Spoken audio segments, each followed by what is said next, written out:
Hey guys what's up, this is ER Pradeep और आप देख रहे हैं मेरे चैनल एमएट एजुकेटर्स।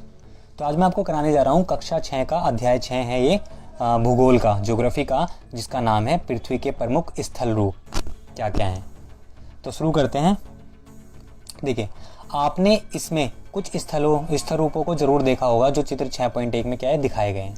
तो आप देख सकते हैं विभिन्न रूप है चित्र 6.1 में विभिन्न स्थल रूप हैं, जैसे कि पर्वत श्रृंखला है और पर्वत है, पठार है, घाटी है, पहाड़ी है, सहायक नदी है, मैदान है, झील है, नदी है, डेल्टा है, नदी मुहाना है, स्थलीय संधि, तट है और प्रायद्वीप और समुद्र और जल संधि द्वीप दिखाए गए हैं।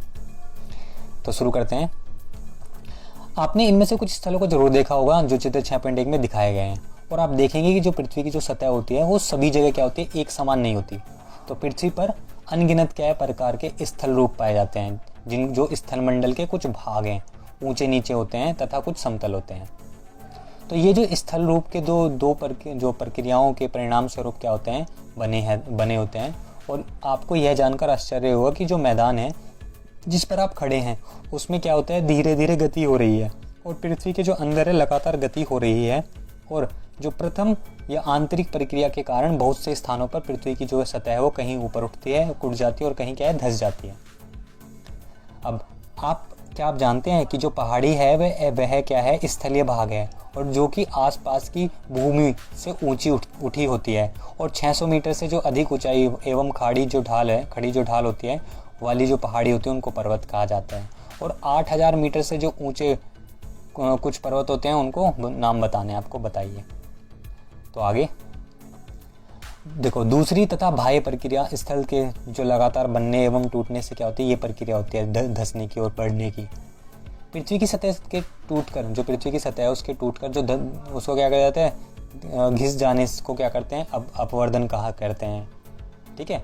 तो जो अपवर्दन जो होता है उसकी जो प्रक्रिया होती है उसके द्वारा जो सतह होती है नीची हो जाती है, और जो निक्षेपण होता है उसकी प्रक्रिया से क्या होता है, द्वारा इनका फिर से निर्माण हो जाता है। तो ये जो दो प्रक्रियाएं हैं बहते हुए जल, वायु तथा बर्फ के द्वारा होती हैं, और हम विभिन्न स्थल रूपों को उनकी ऊंचाई एवं ढाल के आधार पर पर्वतों, पठारों एवं मैदानों में वर्गीकृत कर सकते हैं। अब साइड में आओ कुछ सीखें। तो पर्वत बनाना कैसे है, तो आपको बहुत मात्रा में कागज चाहिए, और कागजों को मेज पर रखना है, और कागज को अपने हाथों से क्या है दोनों तरफ से दबाइए, और कागज में मोड़ है वो पड़ जाएंगे तथा वे एक चोटी की तरह क्या होते हैं ऊपर की ओर उड़ जाते हैं। तो इस प्रकार आपने एक पर्वत क्या कर लिया, बना लिया है, जो कि दिखाया गया है चित्र में। अब पर्वत क्या होता है, तो पर्वत जो है वो पृथ्वी की सतह की प्राकृतिक ऊंचाई है, और पर्वत का जो शिखर होता है छोटा तथा आधार क्या होता है, चौड़ा होता है, और यह आसपास के क्षेत्रों से बहुत ऊंचा होता है। कुछ पहाड़ बादलों से भी ऊंचे होते हैं, जैसे जैसे आप ऊंचाई पर जाएंगे जलवायु जो होता है ठंडी होती जाती है। और कुछ पर्वतों पर हमेशा क्या है, जमी रहने वाली जो बर्फ़ है उसकी नदियाँ जो हैं होती हैं, उन्हें हिमानी कहा जाता है, ग्लेशियर। यहाँ कुछ ऐसे भी पर्वत हैं जो समुद्र के भीतर हैं तथा जिन्हें क्या होता है आप नहीं देख सकते। तो कठोर जलवायु जो होते हैं होने के कारण जो पर्वतीय क्षेत्र है उसमें क्या है बहुत कम लोग निवास करते हैं, और वहाँ का जो धरातल होता है वो खड़ी ढाल वाला होता है, तथा जो कृषि होती है वो योग्य भूमि की कमी होती है। और पर्वत जो है वो एक रेखा के क्रम में भी व्यवस्थित होता है, जिसे श्रृंखला कहते हैं। देखो, चित्र 6.2 में वलित पर्वत यानी हिमालय दिखाया गया है। आगे क्या आप जानते हैं, प्रशांत महासागर में जो स्थित मारनाकी जो पर्वत है यानी हवाई द्वीप है, सागर की सतह के नीचे स्थित है, और इसकी जो ऊंचाई है वो 10,205 मीटर है, और एवरेस्ट शिखर से भी अधिक है इसकी। अब बहुत से पर्वतीय तंत्र जो होते हैं समांतर श्रृंखलाओं के क्रम में होते हैं, जो सैकड़ों किलोमीटर में फैले होते हैं। हिमालय, एल्प्स जो होता है एल्प्स, तो तथा एंडीज क्रमशः एशिया, यूरोप तथा दक्षिण अमेरिका की पर्वत श्रृंखलाएं हैं। तो ये दिखाए गए हैं। तो जैसे हिमालय क्या है, एशिया की है, एल्प्स जो है एंडीज की है, जो एल्प्स जो है वो यूरोप की है, और जो एंडीज है वो क्या है, अमेरिका, दक्षिण अमेरिका की श्रृंखलाएं हैं। पर्वतों की जो ऊंचाई होती है वो एक आकार में भिन्नता होती है, उनके जो ऊंचाई और आकार है उनमें भिन्नता अलग अलग पाए जाते हैं। तो जो पर्वत हैं वो 3 प्रकार के होते हैं, एक होता है वलित पर्वत, एक होता है बृहस्पति पर्वत, और एक होता है ज्वालामुखी पर्वत।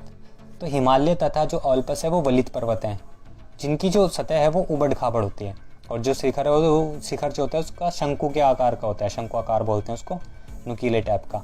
और भारत की जो अरावली श्रृंखला है यानी पहाड़ियाँ हैं, विश्व की सबसे पुरानी वलित पहाड़ जो पर्वत श्रृंखला है वो हैं।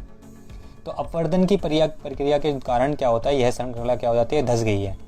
और उत्तरी अमेरिका के जो अपलेशियन तथा रूस के जो यूराल है पर्वत गोलाकार दिखाई देते हैं, और एवं इनकी जो ऊंचाई होती है वो कम होती है, और ये बहुत पुराने वलित पर्वत हैं। जब बहुत बड़ा भाग टूट जाता है तथा ऊर्ध्वाधर रूप से विस्थापित हो जाता है, उसे क्या बोलते हैं, ब्रह्मोत्सोत्य पर्वत का निर्माण होता है। और ऊपर उठे जो खंड हैं उनको उत्खंड या हास्ट तथा नीचे धसे हुए जो खंड है उनको द्रोणिका या भ्रंश या ग्राबेन कहा जाता है। यूरोप की जो राइन घाटी है तथा वासजेस जो पर्वत है इस तरह के पर्वत तंत्र के उदाहरण हैं।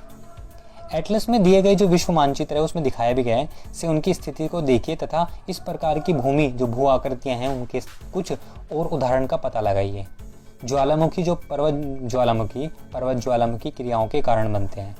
अफ्रीका का जो माउंट किलिमांजारो तथा जापान का फ्यूजियामा इस तरह के पर्वत के उदाहरण हैं। देखो चित्र पॉइंट 6.3 में क्या होता है, भ्रशोभ्य पर्वत दिखाया गया है, भ्रशोभ्य, जिसमें उत्तखंड भ्रंश और द्रोणिका भ्रंश दिखाया गया, ऊपर उठा हुआ और धसा हुआ। पर्वत बहुत लाभदायक होते हैं। पर्वत जल के क्या है, संग्राहगार होते हैं। बहुत सी नदियों का जो स्रोत होता है पर्वतों से स्थित हिमानियों में होता है, और जलाशयों के जो जल है उनको लोगों तक हम पहुंचाया जाता है। पर्वत के जो जल है उसका उपयोग सिंचाई तथा पनबिजली के उत्पादन में भी किया जाता है। नदी घाटियाँ तथा वेदिकाएं जो कृषि हैं उसके लिए उपयुक्त होती हैं। पर्वतों में अलग अलग प्रकार की वनस्पति तथा जीव जंतु पाए जाते हैं, और वनों से हमें ईंधन, चारा, आश्रय यानी रहने का जगह तथा दूसरे उत्पाद जैसे गोंद, रेजिन इत्यादि प्रकार प्राप्त होते हैं। सैलानियों के लिए पर्वतीय जो भाग है वो उपयुक्त स्थान है, और वे पर्वतों की यात्रा उनकी प्राकृतिक सुंदरता को देखने के लिए करते हैं। और विभिन्न प्रकार के जो खेल हैं जैसे कि paragliding, hand gliding, river rafting तथा स्काइंग पर्वतों के प्रचलित खेल हैं। और क्या आप हिमालय में स्थित कुछ ऐसे स्थानों के नाम बता सकते हैं जहाँ ऐसे खेल खेले जाते हैं? तो चित्र देखो 6.4 में तो ज्वालामुखी पर्वत दिखाया गया है, और देखो अत्यधिक दाब से क्या है, जो मैग्ना है उसका निर्माण होता है। इसे अब नीचे दिया गया है, इस खेल का नाम बताइए जो दिया गया है, वो तो स्केटिंग है। अब पठार क्या होता है, उठी हुई एवं सपाट भूमि होती है, और यह आसपास के क्षेत्रों से अधिक उठा हुआ होता है तथा इसका जो ऊपरी भाग होता है वो मेज के समान सपाट होता है। और किसी पठार के एक से अधिक किनारे होते हैं जिनके ढाल जो होते हैं खड़े होते हैं। पठारों की जो ऊंचाई होती है प्राय कुछ सौ मीटर से लेकर कई हजार मीटर तक हो सकती है। पर्वतों की तरह पठार भी नए या पुराने हो सकते हैं, और भारत में दक्कन पठार पुराने पठारों में से एक है।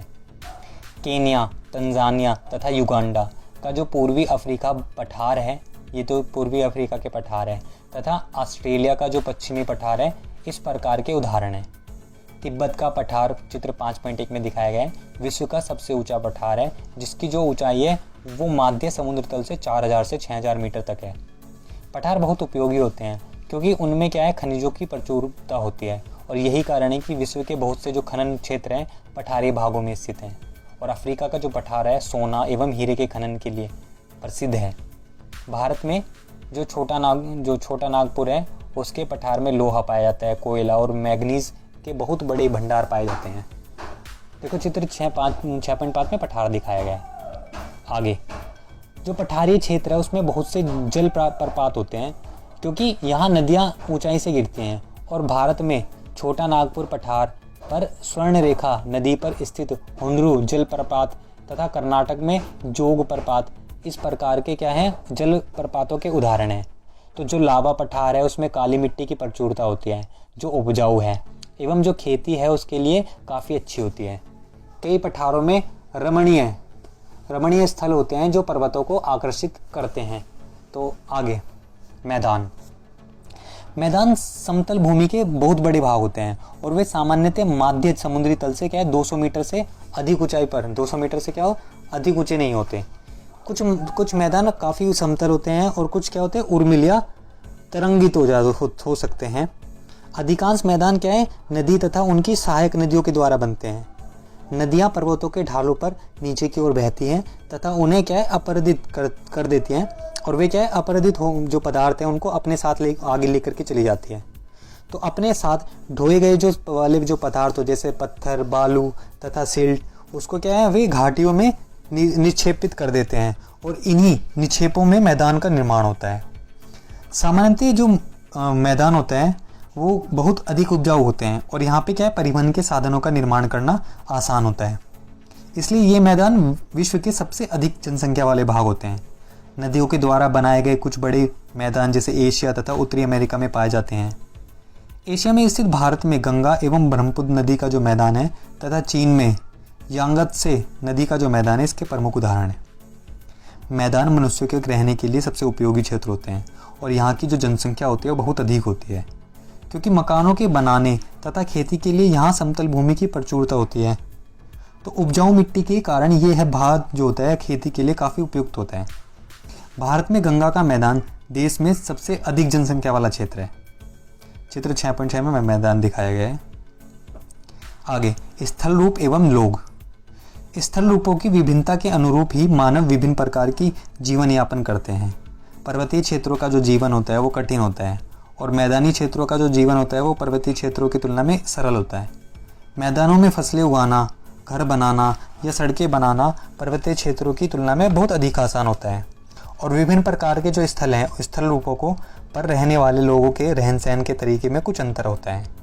क्या आप उनमें से कुछ अंतरों को बता सकते हैं? कभी कभी प्राकृतिक आपदाएं जैसे भूकंप, ज्वालामुखी, उद्गार, तूफान या बाढ़ जो होते हैं बहुत विनाश कर देते हैं।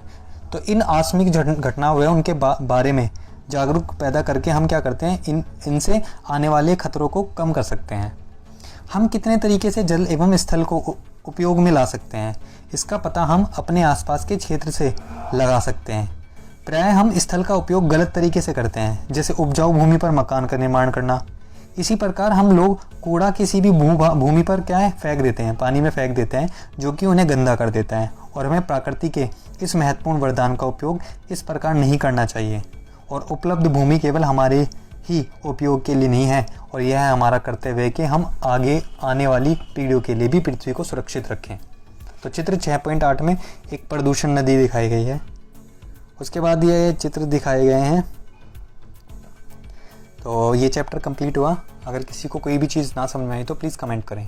अगर ये वीडियो आपको अच्छी लगी तो लाइक करें, शेयर करें, सब्सक्राइब करें और वेट करें मेरी नेक्स्ट वीडियो का जो जल्दी आने वाली है। तब तक के लिए टिल देन बाय, धन्यवाद।